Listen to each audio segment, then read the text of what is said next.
you can start the report. I think everyone is waiting for the report. Yes, yes. So thank you very much for joining. I see a lot of people joining here and taking time out. I think it is very, very important in the current context. And like what Vika was saying, that it's not just that, something is happening. There's a lot of things out of our control, and we have to live with that. But the question is, with that, is there any opportunity, especially, if you're a smaller player, for example, or you're in certain categories where impact is higher or impact is more, so depending upon the kind of category, kind of your brand size and things like that, are there opportunities which we can get into, and how we should prepare ourselves? So basically today we are going to look at 4 things. So the first part, because a lot of people, when I was discussing, I realized that they don't really understand. They know the word inflation, but what exactly is inflation, and what causes inflation, and what are the overall impact of inflation. So what we are doing in the first section is trying to understand that a bit, and also trying to understand the global context or even Indonesian context of what's happening. Then we get into the study which we did among consumers to understand how much is Indonesian consumers aware of inflation happening around them, and aware of how much they are concerned about it. Are they thinking which categories they are seeing prices rising, etc. To understand, means, are they really aware, or are they completely not at all aware, and nothing is happening around them.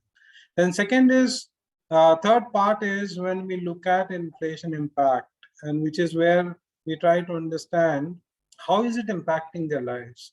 More than the lives, I would focus on what is their likely behavior when prices rise. And this was like a month back. I did the field work around a month back. So in fact, we asked, with that point of time, there's not too much of a price increase happening around things. But we asked them, okay, if things increase by 20% in your category, how will you react? What you'll do? And that becomes the basis of our last part, which is what is our marketing opportunities and what should be our strategies, which is more like a thought piece from our side. So basically, it's almost like a very complete kind of deck to help you to understand from the beginning to the end the sense of what is inflation, how are people aware, how is it impacting, and what we should do in the marketing sense. Right now, I'll be very frank with you. It is more focused on FMCG because we think that FMCG is the one which gets impacted the first and the fastest. Other things gets impacted a little more longer, over a longer period of time. So I think once we do this, I think maybe in one of the future webinars, if things persist and we see that things are happening, then we will start. We'll even look at going a deep dive into non-FMCG sectors. So first is what is the basis of this webinar? This webinar basics. So we did a lot of desk research, especially looking at the Bank of Indonesia data, to understand what is inflation, how is changing. Plus a lot of other desk research for understanding the inflation around the world. And then we also did consumer survey. Which is we have 500 respondents across male, female, 20 to 55-year-old, upper, middle, lower CS across 5 centers, so that to get a representativeness of the entire Indonesian market, more to understand how consumers are going to react to inflation, so that we can understand what should be our strategy. Okay, now let's start with the first part, which is inflation basics. So understanding inflation and why is it important to monitor it, right? So first is, if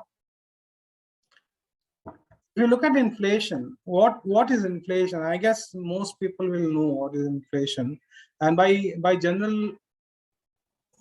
One second. Hold on. Where is the voice coming from? Can you please know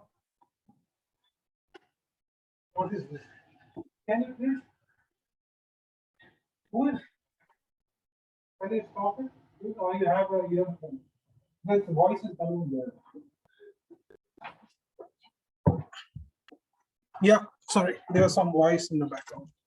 So basically, if you look at inflation, as you understand, it is change in price compared to a certain period of time. So it's exactly change in price compared to the same time last year, right? So if it was say 5,000 last year, and this is now 5,300, then your inflation is 6% because 300 divided by 5,000, right? So basically, if somebody tells you inflation is 10%, that means the price is increased by 10%. But what over what period? Over last year. So compared to last year to this year. And how a government calculates this is by looking at the price across all these around 7, 8 categories, which is food stuff, which is mostly around fresh foods, and then processed food, beverage, tobacco, housing, clothing, health, education and support, transportation and communication. So around all these 7 items, right? So now, if once we understand this inflation, how is inflation in Indonesia? I'm sure most of you will be aware of this, which is inflation has been around 3% odd, from 2017, 18, 19 onwards. In fact, after COVID, because of the slowdown and low demand, etc., it went down further, and because overall, the consumption in the economy was less and all that. So it went down almost to like 1.5%, 2% kind of thing, 1.7, 1.8. And then since last this year, since January, February, we see that it has been like jumping. So from 2%, it has gone up to 4.7 or something like that, almost 5% in August.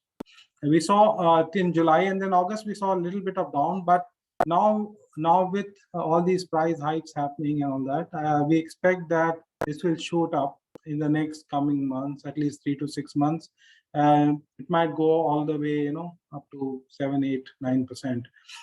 And how we are so sure about it is because if you see the global economy, what's happening in the global economy, I think if you see this map, it shows you the inflation around the world, and this is projections as of April 2022, which is, if you see, Indonesia is in the blue, right? I mean, Indonesia is in the blue along with Australia, and yeah, if you see right, in the blue, and then other countries are in pink and red, right? If you see, so pink and red. So Russia obviously is going through turmoil, so it is red. But there's a lot of other countries around the world which is around 50, 60, 70% inflation. There's some country here which is even 245%, or 5%. That is, I think, Venezuela must be. Uh, so there are countries which are odd, but even countries like US and all, right? It's all in the range of 5 to 9, 5 to 10%. Most of the countries are around 5 to 10%. If I leave out some of the African countries, which are not really, developing so much and all that, but most of the thing except for China and Indonesia and Australia is actually higher. So if you look at US, I think it's around 9.1%, which is the highest in 40 years. Euro is roughly 8.9%, which is again going to be very high. And it is expected to go up. The gas prices in yesterday or today, I was reading somewhere in Europe or globally has gone up 5 times since 6 months back after the Russia war started. 5 times. That's going to have a crazy impact. And with winters coming, Europe is going to face a lot of problems because they are mostly heated by gas. And if Russia stops giving them the fuel, then it's going to become so it's more like a global phenomenon. So it's not a Indonesian phenomenon as we know, and it is a global phenomenon, and it is affected by several macroeconomic and geopolitical factors. So we should be, expecting our inflation to go like significantly up, maybe around. I am not going to be surprised if it is going to hit 7 to 8% very soon. So that's what. Now looking at that inflation, we also try to understand, what are the different causes of inflation. I just wanted to touch this overall briefly so that people are aware of this. A lot of people in this webinar might not fully be aware of this. So there's something called demand pull inflation. So when demand pull inflation is when the demand actually is very high, and there's a lot of people who want the product, but there's not enough supply. So people are willing to pay more for that, right? So what is the example of that is the reason, like this is also happening in the last couple of years, especially since COVID. Was during COVID time, like US was doing a lot of money printing. As I think there's a lot on the news. I think they had like how many $1 trillion they have printed and given to every US citizens, and during the COVID time, so that they do not go into recession and all that. Now that has what has happened, that a lot of people have a lot of money. So now they were saying, okay, let me buy anything at any price. And they're not so much concerned about the money. So if something they have to spend $10, they can actually spend $12. So the 20% they are willing to go high, and therefore the price increases. Right. Second one was post-COVID. In fact, now also, if you guys are traveling, or if you know somebody who's traveling internally, or even more so externally, there's so much of post-COVID travel demand that the supply is not able to cope up with it, and the cost of flights and all are going like berserk. So it's almost doubling most of the cases. So these are called demand pull inflation, because demand exceeds supply. And then the second is cost push inflation, which is when the cost is so high that or increases, so that the manufacturers are not able to, or generally the the cost of things goes up. So people are not able to maintain the same life standards with the same. So they reduce their consumption. The moment they reduce their consumption, right, the basically demand is not able to cope up.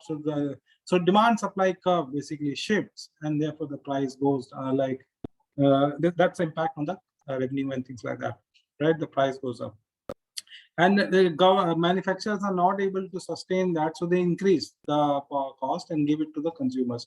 So if for example, the wheat, recent examples have been, the wheat price was going up the roof, and therefore a lot of QSRs and a lot of companies are not able to sustain that. So wherever wheat becomes a part of input, for example, even noodles, right?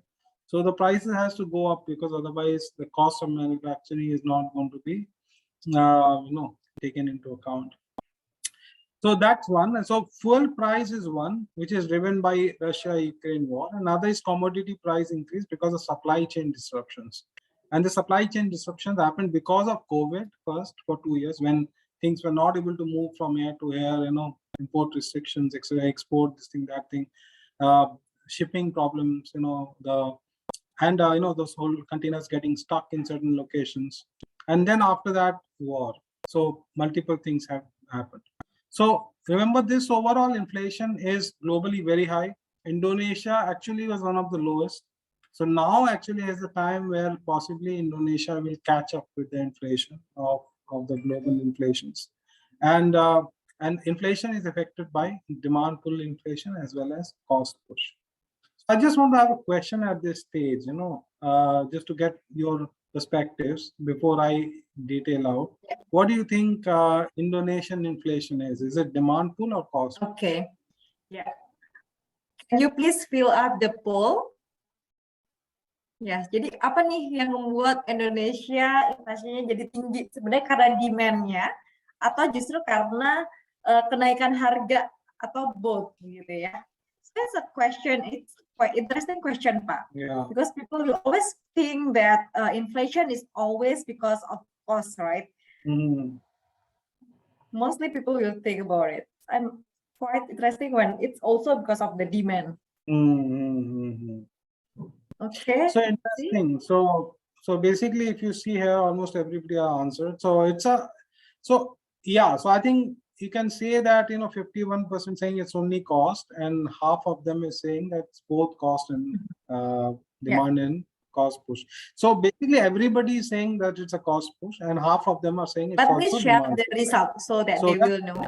Yeah. I'll stop the poll, and so this is the result. Basically, they say that it's because of the cost push inflation, and also because of both. Rarely of them say that because of the demand. So let's see what is the result of your surveys. Yeah. So basically, it's true. I think it's both, but like you said, it's more demand, more cost push, right? So I think you can share the results you have shared, right? Okay, stop sharing. Okay. So let's look at what we think. It's not that we ask the consumers, but basically we had a question around COVID, and we have been tracking this since 2020 in terms of how consumers are concerned or worried about COVID, and when do you think it will come back to normal. So if you see here the data, it's clearly that while in April 20 which is the peak, and there's a huge amount of worry on COVID, now it has reduced and people are somewhat worried, but they are not extremely worried. And also a lot of people are just saying that's already kind of normal. Half the consumers are saying it's already normal. So basically, one is obviously because post-COVID, I think the demand actually is increasing for a lot of, may not be for FMCG so much, because FMCG was already there, but a lot of like non-FMCG, like dining out, and things like travel, things like flight, hotels. Nowadays, those are the things which, and a lot of people have lost a lot of money in this sector, so definitely they are trying to make it up. And also they are also kind of low on because a lot of people have gone out of business in these sectors, and therefore the capacity has reduced, so supply has reduced, and therefore suddenly when the demand has come up, they are not able to cope up with the demand, and therefore the prices are going up. So definitely there's a bit of demand pull as well, but biggest concern to us is supply cost push, basically, because it has been increasing, the fuel price, but recently, in fact, as early as late as like 4 days back, I think we saw a 30% increase in energy, and all the things have gone up, including gas and Pertalite and all kind of things, and then that is going to have a severe impact. So we are just in the beginning, like we said, around 5% inflation, but this is going to have a lot of impact going forward in the following months as the new inflation data comes in. And this is not the end of it, because what I'm hearing is that there can be further increase even on top of it. So given this is the context, so this is the first part where we are trying to say that inflation is something which is we were at the lower end. People should understand that. Is that it's not that suddenly things have gone beyond control, but we were actually enjoying low inflation since last 4-5 years. Because even if I remember 10 years back, it was around high levels, 7-8%. In the last 4-5 years, it has been on the low side. But now with the global, and most countries are on a very, very hyper inflation levels, we are going to see an increase, because global things always trickle down, and we don't have, it's what we call it, it's a coupled economy, right? All economies are coupled to each other. So we cannot run away from this. Now the question is how to deal with it. So that was the first context building of inflation. Now we need to understand from a survey, second part, which is, are Indonesian consumers aware of inflation, and what is their level of knowledge, right? So here are two questions. So one is, we asked them what are the things they are concerned about, and we had a list of a lot of things, including falling stock market and political uncertainty and employment and weather and energy, whatever, shortage and COVID. COVID is still on the top 3, but if you see the number 1, and it is almost 86% people were concerned about rising prices of essential items. and also shortages of essential items and commodities. So people are worried, and inflation is number one worry of consumers in Indonesia, even higher than pandemic or threat of any new variant, etc. And when we ask them, have they seen prices increasing, around them? Almost 94%. So almost everybody has seen prices increasing around them. So this kind of tells us that consumers are kind of aware of inflation happening around them, and more. And as we know, most people, in the moment price rises, they are very conscious about that, and they get it. Okay, so how much and which categories are they seeing price increase? So that was the kind of next question. So if you see how many consumers are observing inflation or price increase across categories, and this is the first level, which is where we take food, groceries as one level, and then we look at a lot of other categories, especially people who are non-FMCG for them. So if you see, the top one is obviously food and groceries and fuel. So those are the two things which people are more conscious about. So the moment you have a slight increase in food and groceries and fuel, they immediately kind of, because it's their regular thing, right? It's their regular thing, everyday thing. So they are more aware of the price, and they are more like, in their mind, they are tracking the price. And also, if you look at the other things, around 20, 10 to 15 to 20% have seen increase in those things also. Maybe because those categories are generally less penetrated, and people are less worried about those things because most of them are less regular, one-off kind of things, right?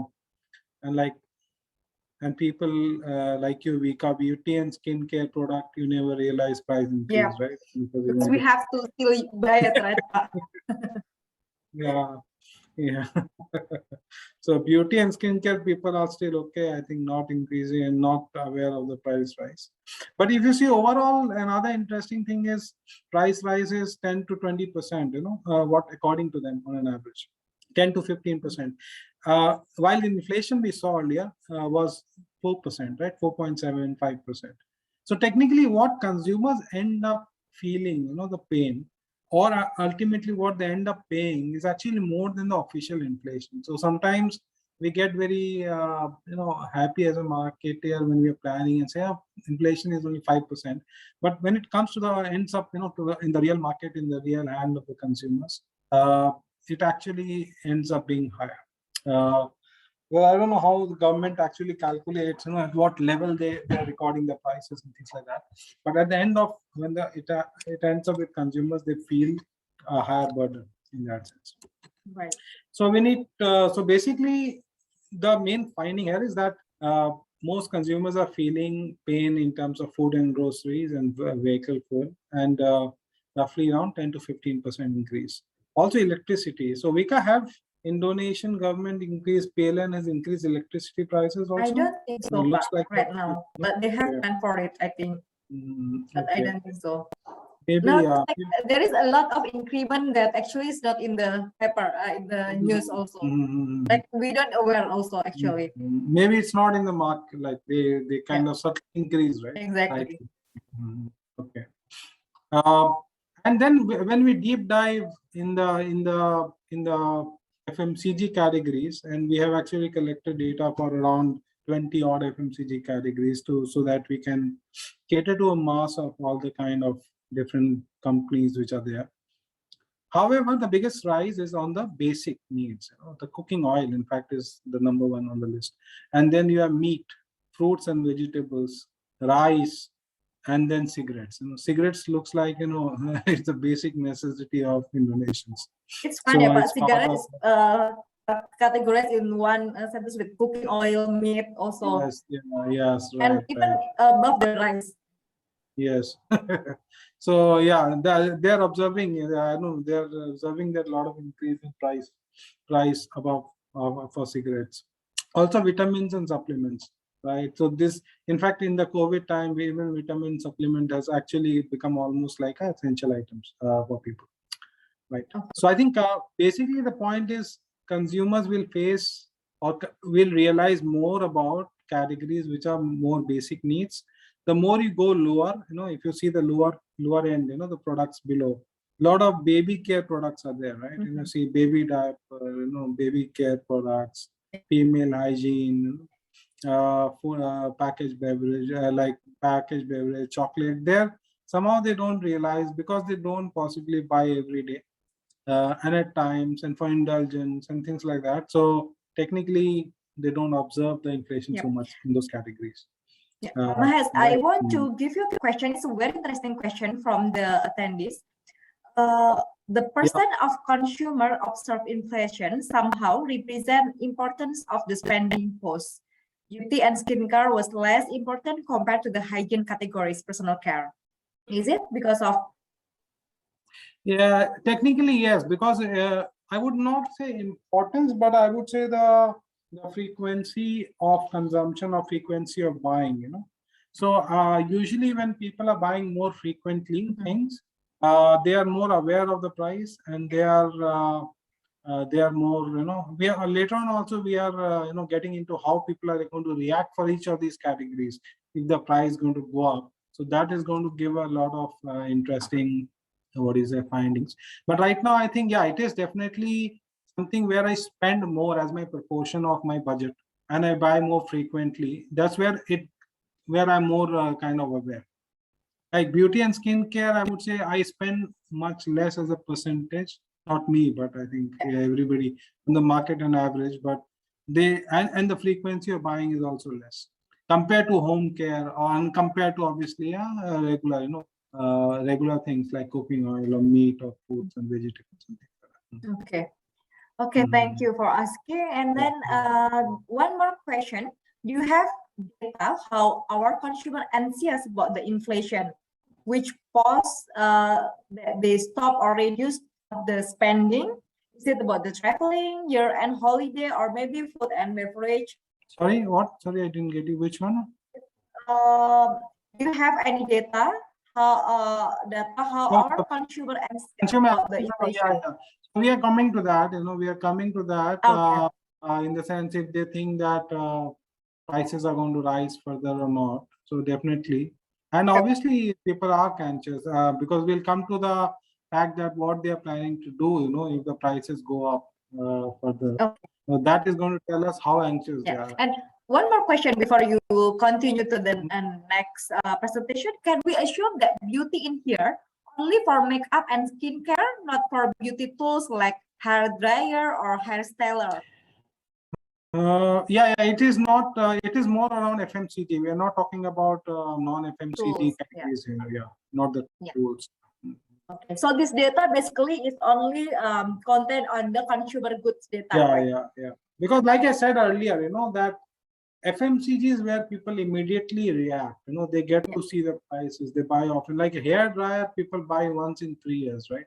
So, or 5 years, I don't know. So the question is, when you're buying that, then you're not really, you don't even know what was the price earlier. You just compare whatever is there at that moment in front of you, 5 things, and you buy the one which is best suited for you or the most value for money, right? So how people react to price rise in a durable is very different from how people react to price rise in a FMCG category. Okay. Yeah. So now, yeah. So now, actually, this is one. What is their feeling in terms of inflation will rise or not? So 72% consumers were saying that yes, prices will rise further in future, and on an average, they expected 12% rise. And this is last month data kind of thing. We did it in August, yes. And among SESC, which is the lower SES, it was even higher. So more people expect price rise and even higher price rise, and I think they are more anxious. So this tells me that the lower SES consumers are more anxious, and later on also we have more data to explain why they are going to react more sharply and in a more anxious way to the price rise. And which categories they expect the price to go up? Again, I think they're still worried about the same, which is cooking oil, meat, rice, cigarettes, cooking flour, fruits and vegetables. So they're more worried about the basic categories. So if there are smaller, like so like like I said, the baby diaper category, or chocolates or beer, if these rises, possibly because it's a less frequent consumption, it's indulgence, they might do, we'll come to that, how they're going to react is going to be very different compared to how they're going to react for basic items. Okay, so that was the second part, where basically the finding of the second part was that people are aware of price rises. They're expecting more price rises. So it's not that consumers are going to get hit by completely unattended. So they will expect price rise, and they expect more in the basic commodities, less in the non-commodity. Because again, like somebody commented, sometimes they might be expecting in other categories also, but they are less worried in that sense, because they're less. We'll come to that later on, because maybe they will stop consuming, or reduce consumption in those categories. Okay, but behavior will be different. Yeah. Then we come to the second part. If anybody has a question till now, I think we can I think that answer there are some questions that maybe we can answer on the next session, Mahes, Okay. related to the topics. Okay, this So how you can they would, continue. yes, right. Yeah. How about the consumer behavior? Right. Okay. So basically, this is me is the most important section, or can be saying it's the second most important section, which is how are consumers going to react to inflation. And we expected, so we expected that the price will go up soon. And therefore, instead of just asking the question, what they are doing, what was their behavior in the past and things like that, which is sometimes not very reliable, we thought it's better to ask the futuristic question, which is how people are going to react if we have 20% price rise. Because I was expecting 20% price rise. I think we got 30% on BBM, but overall, roughly 20% will be the, because people are expecting 10 to 12% price rise. 10 to 12 has already happened, So roughly we'll see around 20% how people are going to react. So just to get a little more extreme reaction.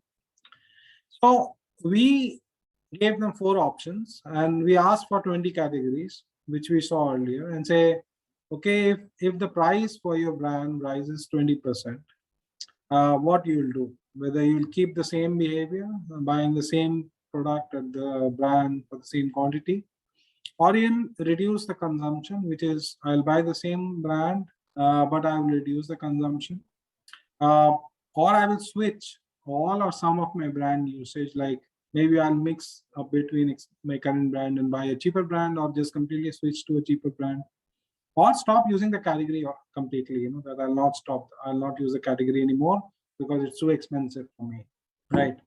So I wanted to preempt, ask you guys, first, before I show you what is our results. And according to you, what do you think consumers will do according to your hunch feeling? Okay, it's very interesting question, yeah. I think that so many of you are a marketer and also from the market research industry. Or you can think about yourself as a consumer also. All of us are some consumers. For the consumer perspective also. So for your category, which is the behavior you expect from consumer if you increase price by 20%? It depends, for me. It depends on what is the category. Like for skincare and everything, I think that I will still use the same. Yeah, so that obviously depends on the category. So let's see. Yeah. And for the easiest, like I can use anything, then I'll choose the cheaper. Mom is always like think like that, I think. Okay, so I think that many of you has already answered the question. It's already 80%. So we stop, Mahes? Yeah. Okay, so this is the result.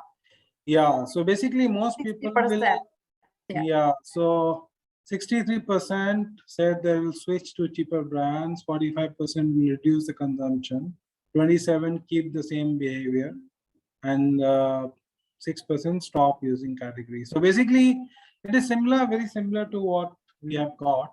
And let me share the data with you. Yeah. We'll stop sharing this. Okay, I'll stop sharing. 63% Yeah. So basically, switch. So basically, if you what we asked was the same question to the consumers, but we asked at a category level.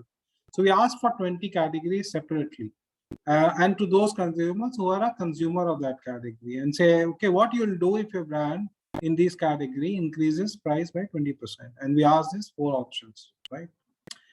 So at a total level, I'll show you by each category also, but at a total level, for all 20 categories, the average was this. Like you said, 6% only said that you'll stop. Here, it was even lower at 2%, right? So across categories. So basically, people are not going to stop consumption, right? Obviously, they'll not stop the category, especially they are using the category. Only 2%, and possibly it's from the very lowest kind of SES. But according to you, I think only 23% said that they will continue using same way without any change, which is surprising because real consumers are actually more open, and around 46%. Again, because the it's an average across categories, and different categories are behaving in a different way. So 46% actually said that they will continue using the same without. Sometimes you can say that some people overclaim, because they don't want to show that they will change. Could be true, but still, almost half the consumers, 50% of the consumers say that they will I'll switch or they will reduce the consumption.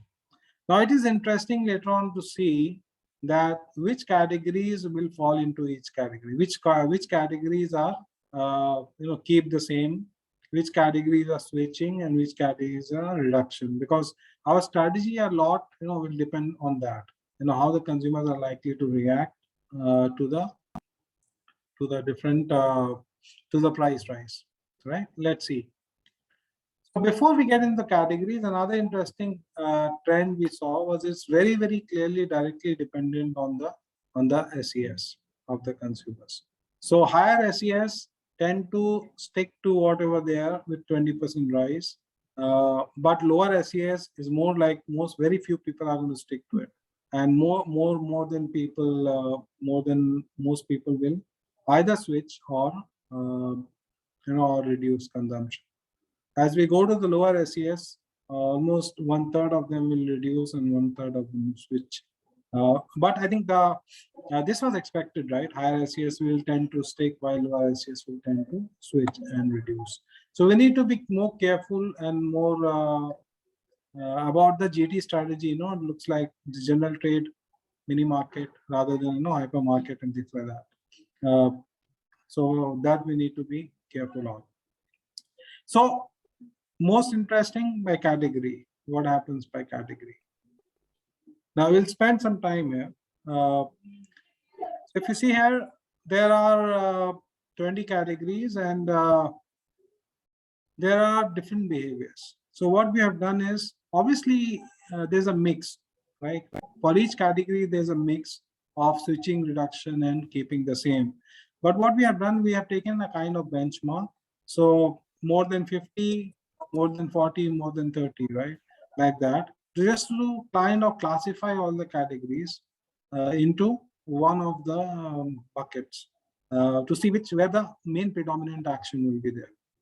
So if you see, the ones who are going to remain the same are linked to mostly around, baby is actually one of the key themes, like baby powder, baby diaper, baby care products, right? Then another one is vitamin supplements. And then another one is female, which is the beauty care products, makeup, cosmetics, and also female hygiene, So I think these are something which I think people are very sticky or very, very sticky about it. And the usage of this is very regimented, you really can't really stop it, right? Using it, especially female hygiene things. You have to either switch or you have to keep the same brand, right? But most people tend to keep the same brand because they're used to it, and possibly the overall overall spending is not too much, in this category from a monthly perspective. Rice, I think, is something, which they will continue, because I think, again, possibly this is something which they are used to certain taste, and it's, again, might not be a huge part.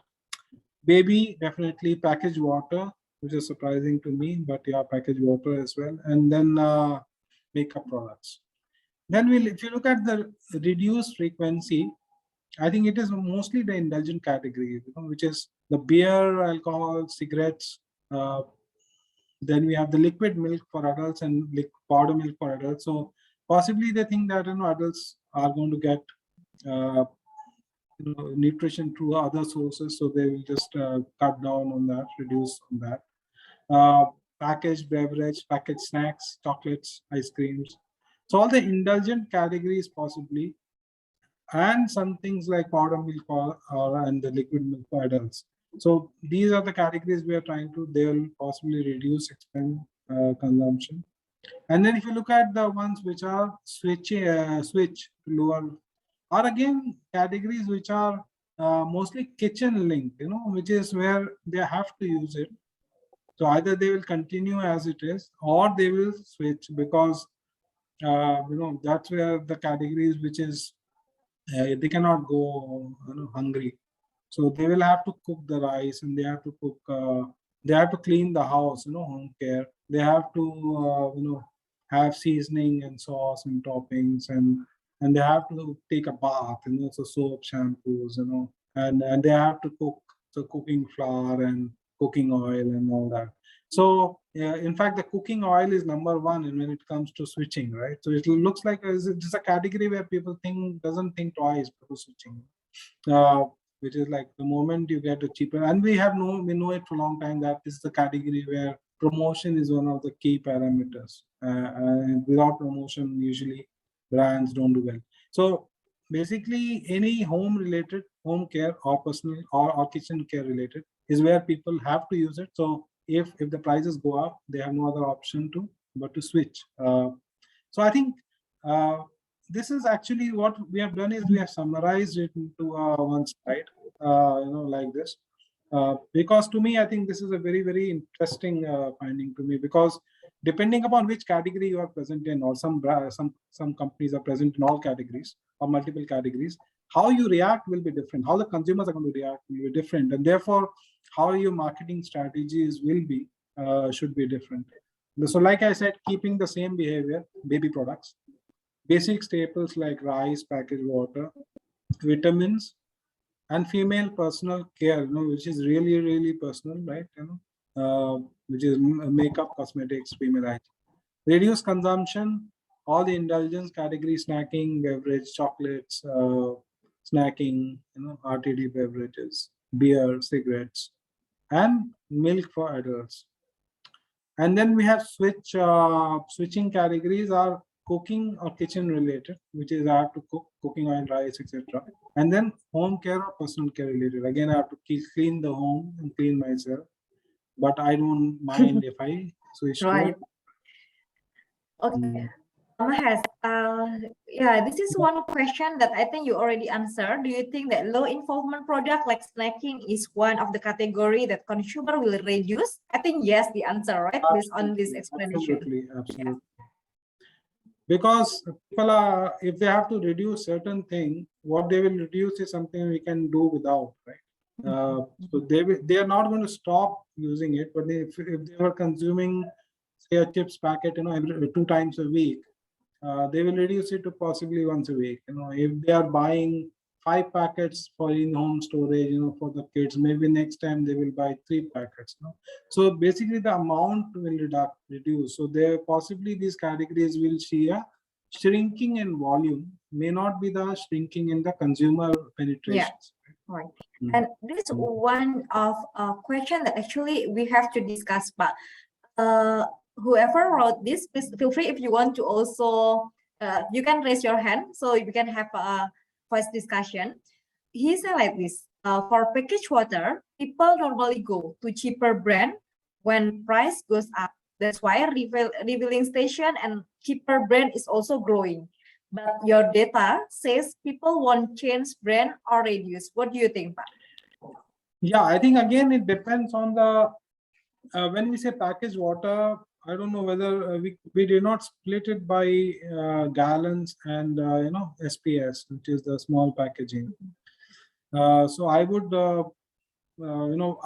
again, I think I'm not saying that 100% will remain. So like in fact, if you see the previous slide, even in packaged water, sorry, where is it? Here on the top, right?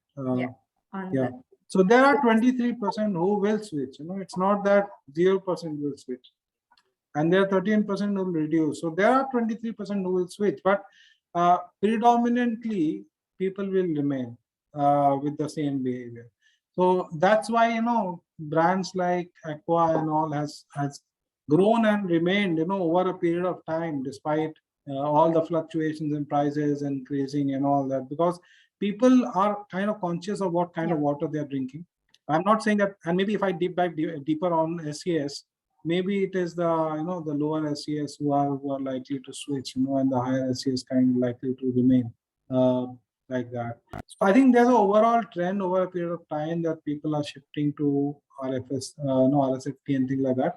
But if there's a sudden increase on 10, 15, 20%, people who are actually spending already say a 20,000, 25,000 on gallon, it's not that suddenly they will shift to a 5,000, 7,000 RSFT.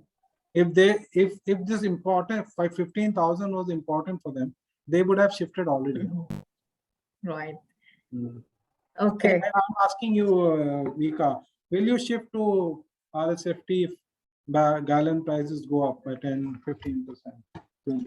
No, because I'm a fan of one brand, Pak. So I don't think that for something like that I will change. I mean, at my house, I always use a gallon, right? But whenever I'm going out, I always using one brand. Even for the gallon at home, at my house, also same. Always in the one brand. Yeah. Yeah. Okay, I think that so many questions regarding the skincare and also the makeup category, Pak. I think that so many attendees are actually coming from this industry. So this question, skincare includes on what category? Makeup, cosmetic, or includes in personal care items? So we have split the thing into two, right? So one is the personal care, which is in the right side where people will switch. Personal care like soap, shampoo, cologne, etc. Right? And another personal care, cosmetics and makeup is where we are talking about actually, the lipsticks, and those right? kind of things. Yeah, which is a decorative, right? Correct. Yeah. Okay, so when talking about the personal care, they will switch, but when talking about the decorative, most of them will be stay in the same behavior. Okay. Because I have also seen this, because this decorative is very difficult because you select something, which suits your skin, the color of the skin and etc. Right? So suddenly you have to again switch to something, which is again you have to go through a search process and all that. And how it's going to react to your skin and all that. So it becomes very difficult, in cosmetics to people to switch. This another question is very interesting, still related to the personal care. Why do you think that makeup or cosmetics product kept the same, while the cologne is switched, as cologne is also very personalized category? I think it may be because cologne is more put on the clothes and things like that, and the skin, body, not so much on the face. I think people are more worried about when it comes to face, anything to do with face. Okay, so it's more something that we cannot see, right?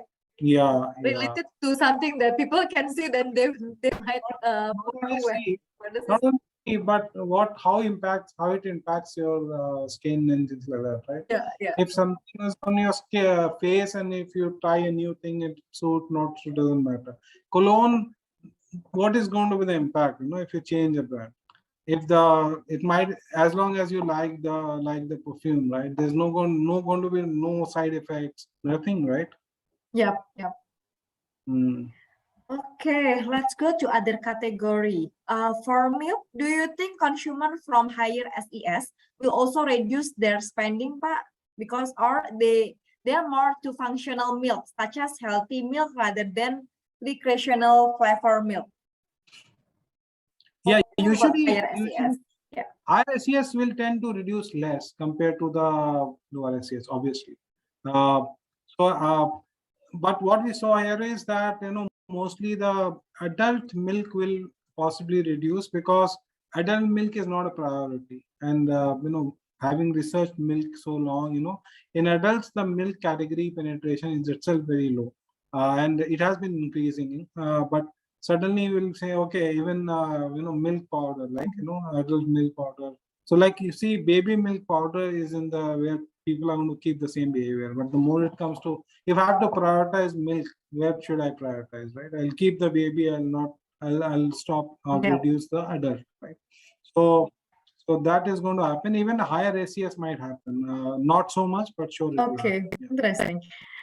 Next question from Mbak Hesti. How about mayonnaise category? Is it included cooking sauce as well? Because we think that will be different. Consider mayo is less essential than other cooking sauce. Is it? What do you feel, Pak, about mayo? Yeah, Mayo. I did not. We did not. I don't think mayonnaise will be in the seasoning sauce topping category, I would say. So that is a switching category. Yeah. Okay. Mm. So it will switch, yeah. Yeah, because people are likely to use, want to continue. Those who use mayonnaise, they will continue to use it, but look for cheaper options, Okay. Okay, this question is interesting that you are talking about the brand, like the switch on the brand, but how about, is there any finding on whether consumer will change to certain pack size or format? It is the same brand, but another format or pack size? Yeah, so that we are coming in the next section when we are looking at implications. Yeah, but we obviously, it is more from our understanding and experience in terms of strategy of how to keep these consumers or in fact gain from people who are switching. Yeah. Okay. Okay, then I think that's so many questions, but we will try to go further first, and then I will read your question again if you still have time. Yeah. You can continue, Pak Mahes. Okay, thank you. Let's continue to the last section, which is what kind of marketing strategies we can use in these times, right?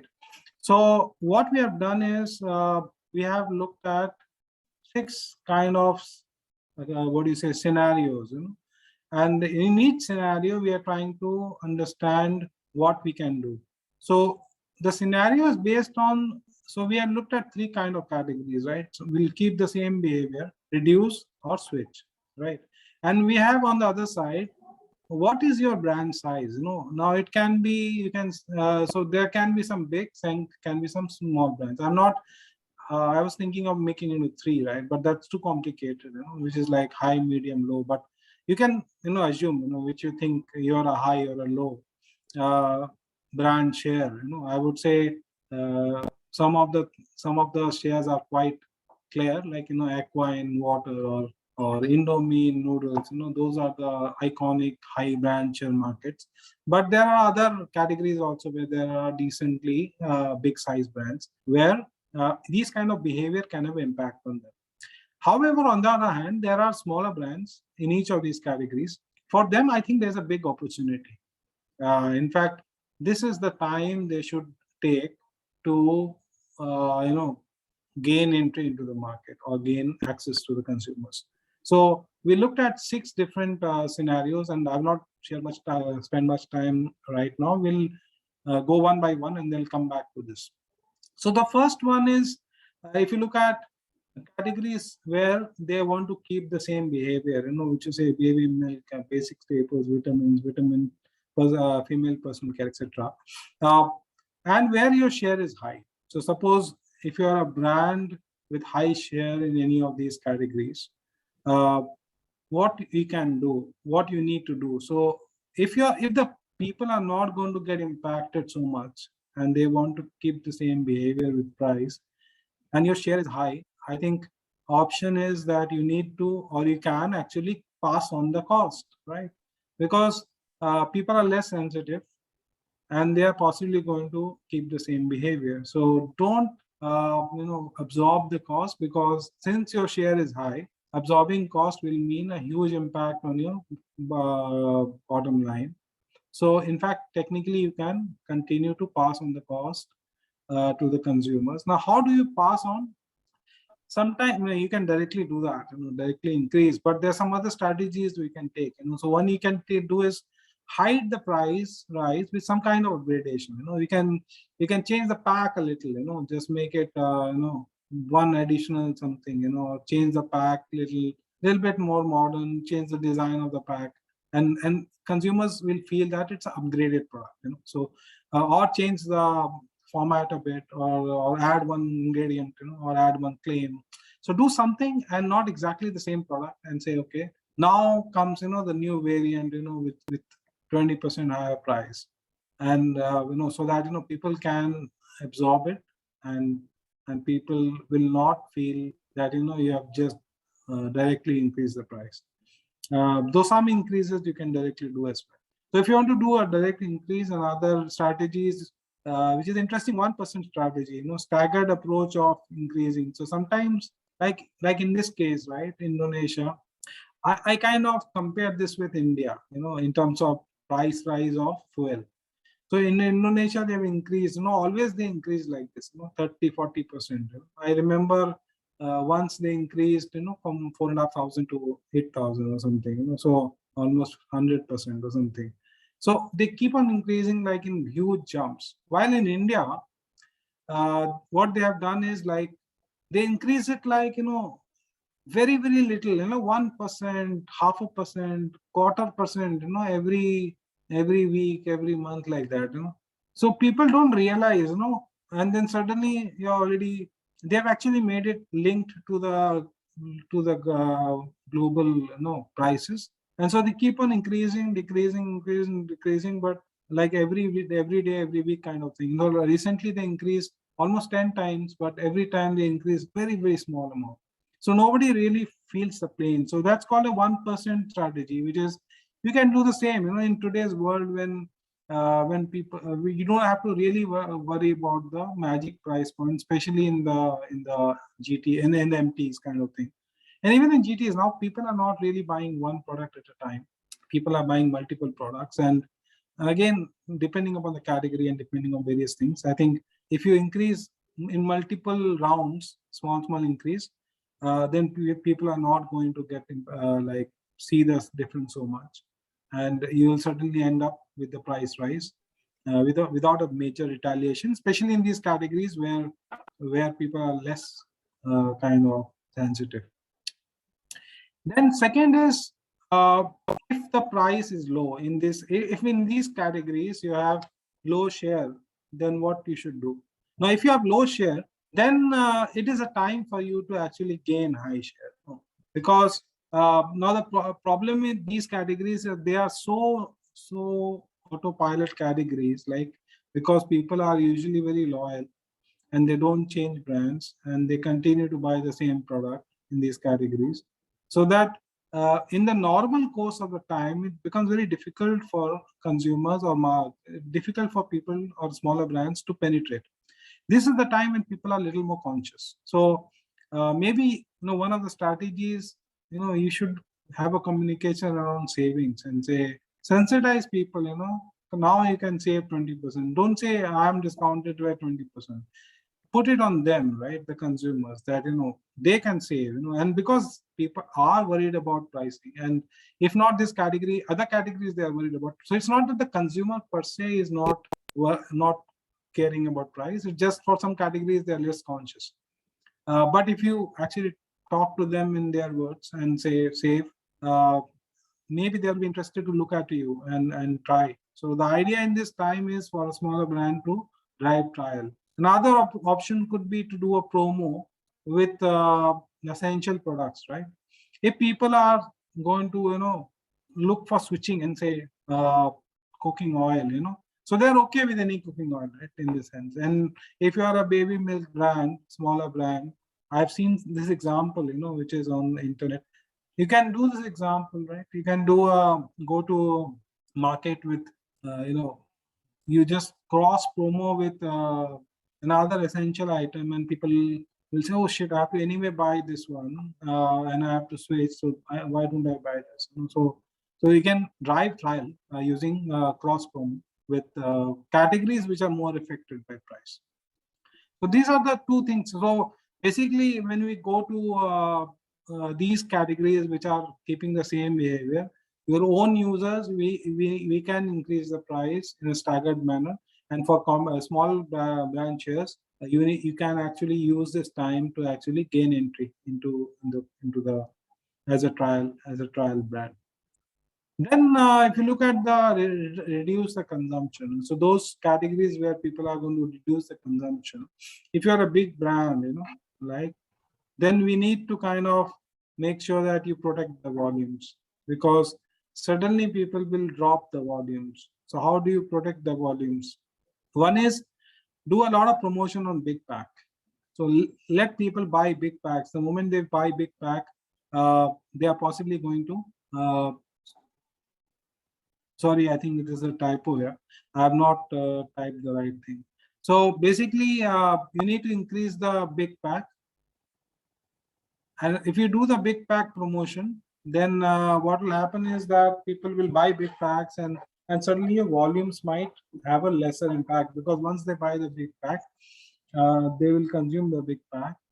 And instead of, if they, because smaller pack, the problem is if they're buying 4-5 small pack, they might shift to 3 small pack. But if they buy one big pack, they'll continue to buy that. Then second is multi-pack promos.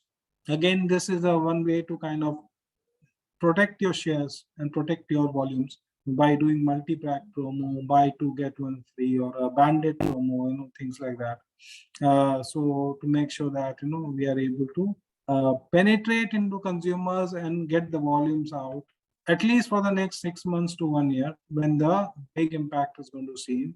Over a period of time, things will cool down. And like I said, inflation is like price increase compared to last year. So if the price is already increased this year, to maintain the same level of inflation, the price has to increase the same level next year, which is usually not the case.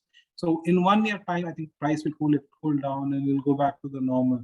So you have to sustain this 1 year period, And for that, doing all these things, big promotion, big pack promotion, multi-pack promo, etc., it's going to be very useful for big brands to kind of protect the volumes. For a smaller brand, I would say it's the opposite, which is survive in this category. If you are a very small brand, in stacking, and people are going to cut down, then most likely they will, then it's a question whether you will survive or not, during this time, whether you'll get delisted and things like that. So we need to basically cut marketing cost. Now, to me, I think technically, if you're doing research, you can reduce research cost also. I saw some question on that. Shall we reduce research cost? I think you should reduce any cost, at least for some time till you sustain yourself, and then focus only on high selling SKUs. Like if you have 5 variants, 3 pack size, and the top 2 SKUs give you 80% of the volumes, then focus on them. Focus on them, distribute that more instead of trying to put effort behind the whole range. So what we call here is a cockroach mode, because cockroaches survive, even the nuclear blast, they say. So how do they survive? They just, get inside, and kind of not be very flashy.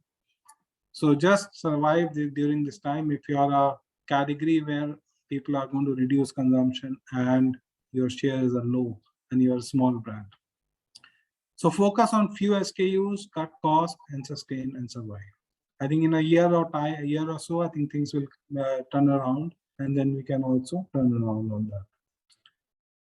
Then we come to the same, which is if switching category. Now come to the switching categories. So if you look at the switching category, which is cooking oil, kitchen related, personal care, home care, etc.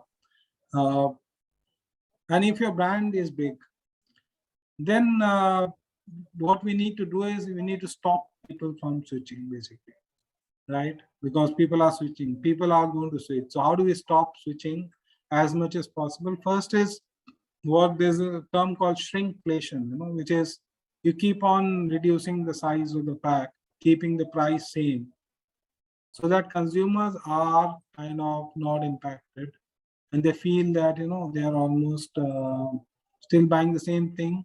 Instead of increasing the price by 20%, you just reduce the pack size by 10% or something like that, right? Like the example on the right. So these are things which people have been doing over a period of time. Obviously, if you keep on doing it, over and over again, suddenly you end up with huge difference of what you call as a cascading effect. But at least for once or twice, it can be done. At least during this, if the price rises are very sharp. Especially if you are, if you are a market leader and you have got a huge share and huge volume. If switching is going to happen, a lot of volume is going to get impacted. So your grammage, grammage per price per gram remains same, and your realization of the sales is same. So at least it doesn't impact your bottom line, even if it impacts your top line. Second is overshadow smaller players, by increasing display and visibility. So spend on, so maybe take a little hit on the bottom line and kind of increase your display and visibility, so that it's the reverse of smaller brands should do. They should kind of shrink and survive. But here you can, because smaller brands will come after you, and people will try to switch to smaller brands, cheaper brands. So if you increase your visibility and kind of overshadow the smaller players, then possibly the switching will be less. Now, these are some our hypotheses. Obviously, these are not the only things you should do. There are tons of other things, but some ideas, in terms of what possibly. Because I just did not want to leave you guys, how the consumers are going to react. So but so what? So what? So usually, as a consultant, research consultant, we always try to answer the so what. And finally, the switching. These categories where people will switch, and your brands are small. In that case, I think you have to gain shares, and this is the best opportunity for gaining shares, because there's no other opportunity when people are actually consciously looking to switch. Earlier times, normal times, you have to induce people to switch. You have to do a lot of ads. You have to do a lot of promotion, etc. Here, people are willing to. So one of the things a smaller brand can do is try to mimic the bigger brands. Now, by mimicking, I mean similar flavor, similar pack size, similar proposition. Don't try to differentiate too much, because people, when they switch, they are trying to look for immediate replacement, right? So if I have a potato chips, I have another potato chips, I'm looking at seaweed. I'm going to look at seaweed. I'm not going to switch from a seaweed to a barbecue. So if the biggest selling is seaweed, I should have a seaweed instead of barbecue, because people then will not switch to you. So similar flavor, similar pack size, because the pack size is determined by occasions, etc. So try to mimic the bigger brands. In the normal sense, when you mimic, people might see you as a somebody who's mimicking and not good quality, but not in these cases. And usually a lot of store brands do that.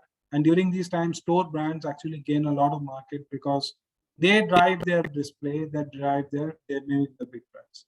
And the second one is drive trials through higher visibility and promotions. Because this is the time we need to possibly not think about bottom line so much, but how to gain the shares.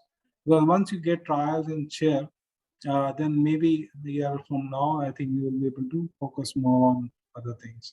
So doing the promotions and putting on the pamphlets, putting on the displays, etc. This is time to drive trial and switching. So those were the six the six scenarios and the 2 strategy per scenario overall. This is some thoughts from our side, just to give you a framework of understanding. Obviously, these 6 are not the only things. There can be another 12 or another 20 things you can do and you should do. But just thought kind of to provoke your thought in terms of if the price rises are coming, what you should do, as a marketer. We cannot just sit and and think that let it pass away or get and let it impact us. So we can do certain things, and therefore it is not just the bigger brands are usually at a bigger risk because people are going to switch and reduce the volumes. Smaller brands, according to me, because the volumes are already small, so it's actually less risk if they are able to survive. If they are able to survive, then they actually can gain higher shares and actually drive trials and become more formidable. So that's it from our side. I think let's take some questions. Okay, that's very insightful for what the marketers should do, yeah. And there are a lot of questions here, but I think because of the time is almost up, I think that I will take or 3 more questions. So here, and after that, maybe for the other question, we can answer it like outside of this webinar. Okay, this is the first question. Hi, Pa, on this inflation, do you think that it's still important to keep the loyalty of the customer? Because based on your explanation, the customer is also changed in terms of the behavior, and somehow they also reduce the consumption or maybe move to the other brand. Then is it still important to keep the loyalty and how to do it? Yeah, I'm saying it's going to be, I'm saying to keep the loyalty in this category, you have to just make sure that you give them enough promotions, right? Or enough this thing. So it's essentially the same thing, trying to stop them from switching, right? So if you continue to increase prices, if especially in the category where switching or reduction of the consumption is going to happen, because how to maintain loyalty in this category is kind of again the same thing, don't pass on the cost, and give them reasons to continue. Otherwise, obviously, quality always plays a play, right? Because if you are a high quality product and people are, there will always be 30-40% of the population of your market will always stick to your brand, because they love your product. So if the quality is good, I think most people will remain. But there's another 30-40% who will be looking around, and the only way to keep them is either give them loyalty promotion, by giving them promos ultimately, because it's not a category where, like, if it's a service category, right, the person, right? So you can do certain things, for loyalty management and all that. But as a FMCG, it's very difficult. Okay. Okay, thank you. On another question, I'm very curious on the snack category where market is very fragmented, like no brand more than 20% share, and their share, the attendee share is around 13 until 15%. You said that consumer will reduce consumption and you suggest to use bigger pack size. Can you explain more? And what about in the general trade channel? You said previously on this category that they will reduce the consumption. So basically, so I'm saying basically the question is, if you are a bigger brand, right? So I'm talking about, if you have 13 to 15% share in this category, you're actually a bigger brand, because it's like you said, very fragmented category. And I'm not talking about the total snacking category per se, but you can even look at the, what do you call, sub-segment within the category. So you can look at, say, if you look at potato chips, for example, then I would say Tato is a big brand there. Right? Now, if people are going to switch, and if you try to promote bigger pack size, then if people end up buying, instead of they saying, okay, instead of buying 2 or 3 pack, let me buy 1 pack only, and they buy big pack, then you save on what do you say, on your it's the reverse way of looking at it. Some people will say, no, I'll make smaller packs, that people can afford. But then that is not for bigger brands, I would say. It's more for smaller brands, because if you try to make smaller packs, then you are actually inducing people to reduce the volumes. So it's the opposite strategy here, where you say you induce people to not reduce volumes, because maybe the number of consumption or purchase occasions will drop, for example, right? For this category, people will not buy as much. So whenever they go, let's try to sell, more volumes to them.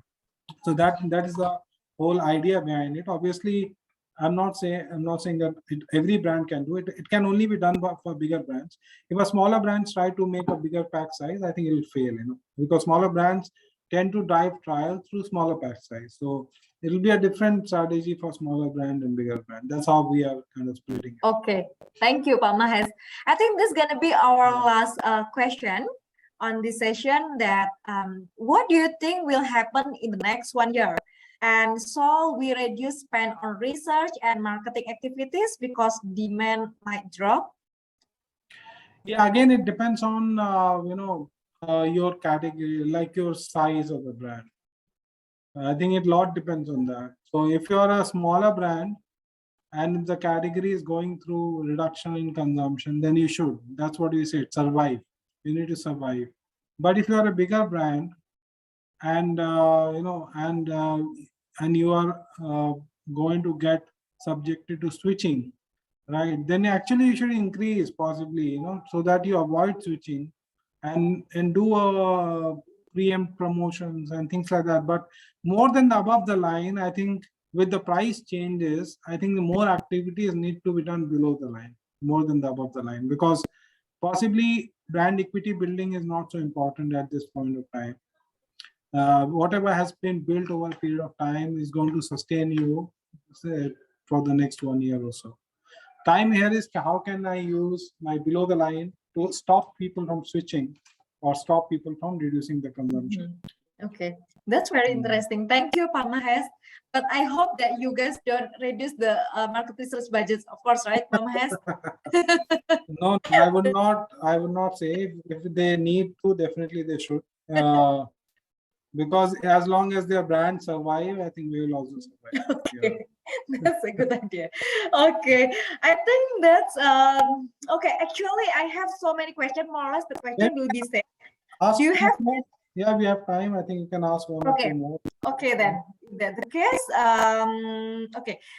I have two questions. The first one, I think that it's related to the previous session regarding to motor. Okay, this actually, Pak, I think that non-FMCG question we won't answer right now, right? Because there are a lot of questions that not related to consumer goods. Let's say to the cycle. And then from the Astirida also asking about the loan financing, wallet, pay later from the Isa about the medicine from ESC is about about the category related to the housing area. I think that we will have separate a webinar specifically for that. So we will only answer a question that related to the consumer good. From Pak Stanley, how about the case of my product need to implement survive strategy? He's coming from the cooking seasoning category, Pak. But product already have higher consumer price compared with market leader. What he should do, in your opinion? Yeah. So the idea of survive strategy is to try to reduce the spends, right? Some marketing spends, because right next year, if the categories where people are going to switch, and you want to survive, is people are reducing the consumption and things like that, right?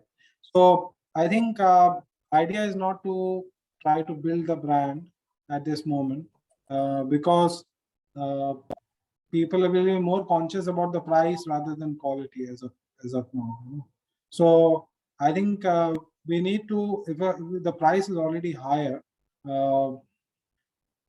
maybe I think bringing it closer to the market leader might help at this point of time, because if the price is higher and already you're going to increase again, maybe you don't increase it if it is, and try to spend save in other places so that you can manage that instead of spending on marketing activities so much. Yeah, because price is going to be the key parameter.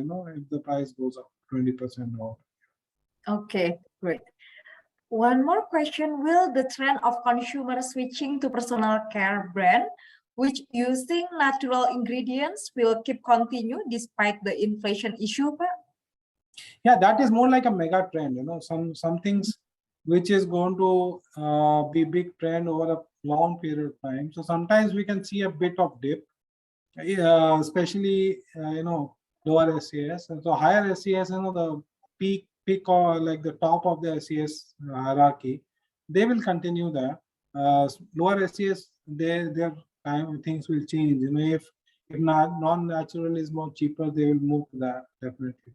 But it's going to be a blip, But natural is a more like a long-term trend which is going to continue. Yeah. Okay. And one more question, I think, yeah, Pak, for or two questions. For rice category, is it dive about the brand because it state use cheaper brand? Normally, people in Indonesia are more concerned about the quality for rice, fluffier, not the brand. I think it's right. Are you also mentioning about the brand, Pak, when talking about the rice category? No. So what is they saying? Rice is a commodity. People will switch and don't stick to the same brand, is it? Yes. I think, I don't know, but this is as per what consumers have responded. So I personally don't have much experience in the rice category. So I don't know what people do. So do you think you'll switch, Vika, if the price Yes, goes up? actually, like what he just mentioned, I never care about the brand of the rice, but it's more to the taste. Is it like fluffier, and then what type of the rice is more suitable for me? But of course, still I will still choose if I have some option. Of course, I will still choose the cheapest one. Yeah. Okay. Okay, I think there's so many questions regarding to the rice behavior, as overall total in which behavior rice will be fall into the same or switch. And again, a question about the rice. I think obviously there's a mix, So there are two things in rice. There are a lot of people who will continue the same, and there are a lot of consumers some consumers will switch. So it's a mix of that. Okay. Yep. Right. Okay. Thank you, Pak Mahes, for your time. And again, there are a lot of questions related non-consumer good. So, as I mentioned before, we've done similar webinar like this, like almost every month. So feel free to drop us an email to vika@neurosensum.com to give an opinion to us, like what kind of webinar or what kind of topic, and also data that you want to get from us, because like this inflation is actually requested by so many of our clients as well. Okay, yeah, so many requests, but actually on the educational, health, and then furniture, also automotive, and then from the banking area also I have so many questions here. So I think as I said, as we go ahead, and if this becomes more serious, I think we'll do another webinar on non-FMCG categories to see how inflation will impact non-FMCG, including the service categories, and what we should do in those categories. Sure. Yeah, and also there are a lot of questions where whether we will share the material or not. Yes, we will share this data to your registered email, and if any of you want us to present this material also to your company, also feel free to reach me, and I will let's also discuss about this. Okay. We will anyways. Yeah, it will be on YouTube. This whole recording of this thing on our YouTube handle of Neurosensor, so you can anytime access that. Yep. So you can access it on YouTube as well, as Pak Mahes mentioned. Okay, thank you very much. It's already almost 1.5 hours, Pak. I think that's very engaging. So many people say that it's very insightful webinar and also data also. So thank you very much, everyone. Thank you, Pak Mahes, for your time. Thank you for sharing. Thank you very much. We need to share any feedback thing, or that is later on, is it? Yep. Later on, Pak Mahes, we will share to their email. Yeah, we will share the questionnaire to participants today. Okay. Thank you. Thank you, everyone.